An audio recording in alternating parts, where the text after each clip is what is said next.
How to fix Face ID not working. If your Face ID is not working on your iPhone, then to solve it, this video is for you.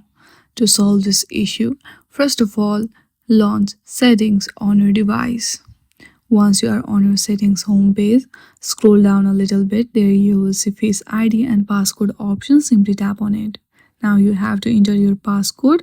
Once you enter your passcode, if you scroll down again a little bit, there you will see Reset Face ID. Reset your Face ID. Once you reset your Face ID, check if your problem is solved or not. If your problem is still there, then go back to the settings homepage and hit on settings. Once you go through the settings, if you scroll down to the last, there you will see transfer or reset iPhone. Tap on it. From here, do reset all settings. Once you do that, your issue will be solved. I hope you like this video. If you like this video, then please do not forget to like and subscribe to our channel. Thank you for watching.